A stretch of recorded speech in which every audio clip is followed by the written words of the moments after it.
There's an old belief in the highlands that certain metals could ward off evil spirits, ensure safety in battle, and in general, increase a person's luck in life.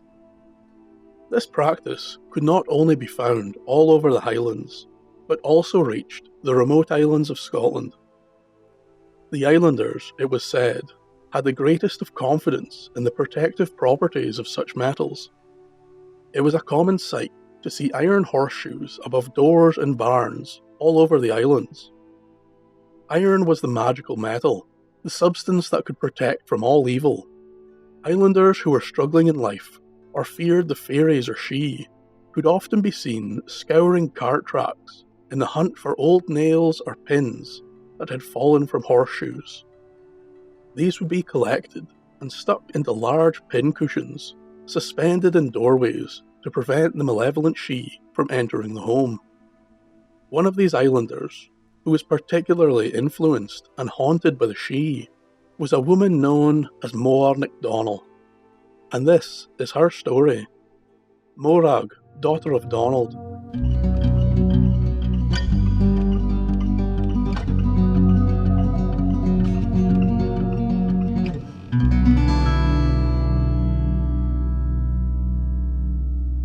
Morag lived in the town of Stornoway on the Isle of Lewis, and she first encountered the Sìth many years ago while out digging peat on a local knoll known as Croc Dua.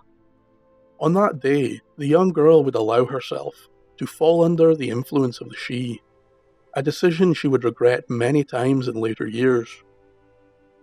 Croc Dua was well known as a home for the Sìth, and on many evenings it was told that the Fae would exit the mound in a great procession and make their way around the island, only to return home before the first light of dawn. Gifts and offerings were commonly left upon the hill to curry favour with the spirits. Yet by the time our story occurs, many in the land had forgotten or stopped caring for the old gods. Their tales were no longer told. All that remained was faint memories and old wives' tales. It is most probably for this reason that young Morag did not think of the offence she might cause these spirits as she dug the peat from Croc Dua. A sudden darkness overcame the girl, and as if transported to another dimension, she now sat in an odd-shapen hall, surrounded by many odd beings. She recalls tales of the Sìth her grandmother had told her, and foolishly thought that the Fae may grant her a wish. The beings began to push and pull at the poor girl, and now at the centre of this chaos, she finally began to fear for her life. A tall Sìth struck her hard, and Morag again returned to blackness, before waking up upon the hill. From this day on, the spirits and Sìth would haunt and torment the poor girl. Morag would try and tell the locals about her strange encounter, but most of the stories were taken as the ravings of an odd young woman. Apparently, Morag would hear the Fae often. They would talk among themselves and plot their wicked deeds. But Morag would catch their faint words now and then. The whispering spirits seemed to surround her daily. In the beginning, the voices guided Morag, and every now and then one of the Sìth would appear to her and offer to take her on a shortcut to her destination. This was all part of the devious scheme. Each shortcut would end up double the length of Morag's original journey. It got to the point that every step the woman took was only half of what it should be. Often, the unfortunate woman would reach her destination exhausted and struggle to return home.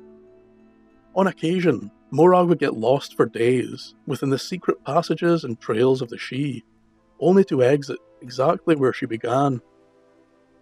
Morag told one local woman that she could no longer have butter, as if it lay unattended for any time, it was known to disappear. The Sìth of Croc Dua would do all in their power to make the woman's life a constant struggle, and each day they would push her further and further into an inescapable madness. Another hindrance came when the woman went to dig peat. The Sìth of the hill would escort her roughly to the moorland. There she would fill a creel of peat, but the very second she hoisted the creel upon her back, its weight would double.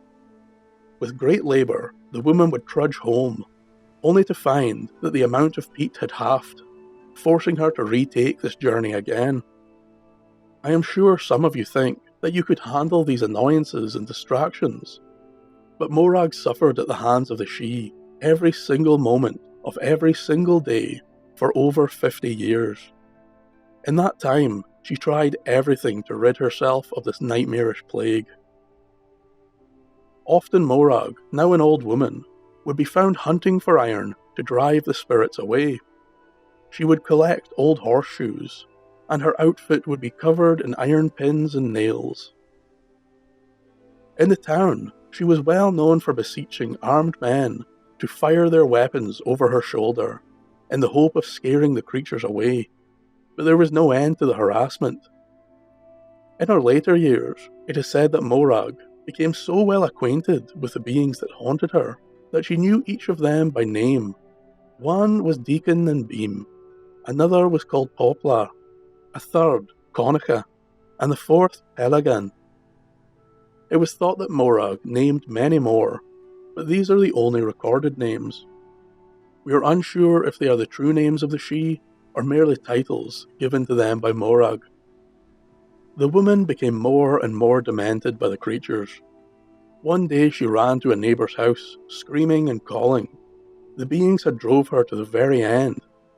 In the house, she found a young man shaving, and begged him to slash the air behind her with his razor, in order to scare the Sidhe that bewitched her.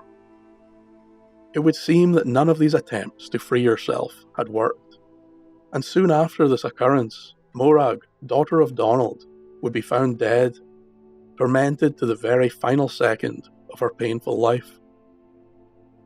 Could all this horror and wickedness truly come from digging upon a fairy hill? A long life in constant fear and pain is a horrible price to pay. Perhaps what we should take from this is to never again forget the old gods, and to grant the Sidhe the fear and reverence they deserve. Thank you for listening, and a special thank you to my patrons for supporting the channel. This is definitely one of the sadder and stranger tales. I included all the information I could find, but still it was not much. Perhaps poor Morag truly did anger the Fae, and there are many tales of the Sidhe being just as evil and sadistic. If anyone has heard this tale before, or knows more about it, I would love to hear from you.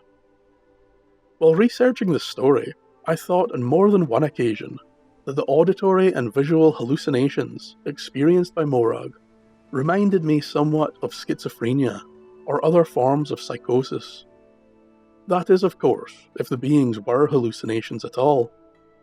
Whatever the case may be, stay safe and under no circumstances dig peat from the fairy hill.